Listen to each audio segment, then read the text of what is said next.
রফিক খুবই গরিব, তবে গরিব হলেও তার লক্ষ্য আর স্বপ্ন তার ছেলে আবিরকে একসময় এক বড় মানুষ করে তোলার। প্রতিদিনের মতোই রফিক তার সাইকেল মেকানিকের দোকানে কাজ করছিল।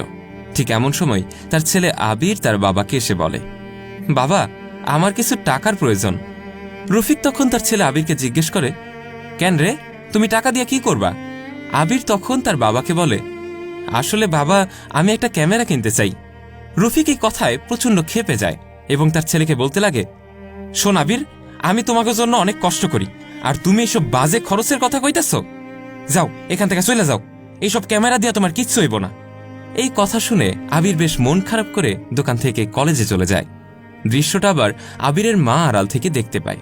সেও মনে বেশ কষ্ট পায়, তাই সে তার ছেলের জন্য কিছু একটা করবে বলে মনস্থির করে এবং সেদিন থেকেই কাপড় সেলাইয়ের কাজ শুরু করে। একদিন আবির তার কলেজ থেকে ফেরার সময় পেছন থেকে আবিরকে তার স্যার ডাকে। সে স্যারের কাছে গেলে স্যার বলে, শোনো আবির, বেশ কয়েকদিন ধরে আমি লক্ষ্য করছি তোমার পড়াশোনায় কোনো মনোযোগ নেই। কি ব্যাপার আবির, কি হয়েছে তোমার? আবির তখন স্যারকে বলে, স্যার, আমার আসলে ইচ্ছা একজন বড় ইউটিউবার হবার, কিন্তু আমার বাবা চায় আমি একজন সরকারি চাকরিজীবী হই।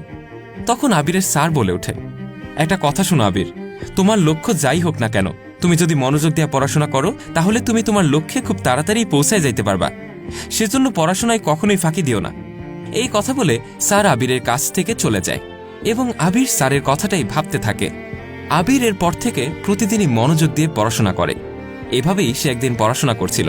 ঠিক এই সময় তার মা এসে বলে, বাবা, এই নাও টাকা। আবির তো সেই টাকাগুলো দেখে অবাক হয়। মা তখন আরো বলে, আমি সেই দিন আড়াল থেকে সবই দেখছি, তারপর আমি অনেক কষ্ট কইরা এই টাকাগুলো তোমার স্বপ্ন পূরণের জন্য জোগাড় করছি। বাবা, যাও, এখন তুমি তোমার স্বপ্ন পূরণ করো। আবির তখন মায়ের কথা শুনে প্রচণ্ড খুশি হয়। সে মাকে জড়িয়ে ধরে বলে, মা, দেখো, একদিন আমি আমার লক্ষ্যে ঠিকই পৌঁছায় যাব, তুমি শুধু আমার জন্য দোয়া করো মা।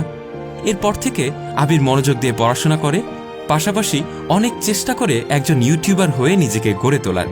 এরপর কেটে যায় অনেক দিন। আবিরের বাবা প্রতিদিনের মতো গ্যারেজে কাজ করছিল। ঠিক এমন সময় আবির এসে বলে, বাবা, তোমারে আর এত কষ্ট করতে হইব না, আমি আমার লক্ষ্যে পৌঁছায় গেছি বাবা, আমাকে আর কষ্ট করতে হইব না, এই নাও টাকা। এই কথা বলে আবির তার বাবাকে অনেকগুলো টাকা দেয়। এতগুলো টাকা দেখে রফিক তো প্রচণ্ড অবাক হয়ে যায় আর ছেলেকে জড়িয়ে ধরে। আড়াল থেকে তখন আবিরের মাও দৃশ্যটা দেখে প্রচণ্ড খুশি হয়। একটা ছেলে বা একটা মেয়ের লক্ষ্যে পৌঁছানোর জন্য তার বাবা মায়ের ভূমিকাই সবচাইতে বড়। আসুন আমরা আমাদের ছেলে মেয়ের স্বপ্ন পূরণের যাত্রায় বাধা হয়ে না দাঁড়াই। ভিডিওটি ভালো লেগে থাকলে লাইক, কমেন্ট এবং শেয়ার করতে ভুলবেন না। কমেন্ট বক্সে জানান আপনার মূল্যবান মতামত।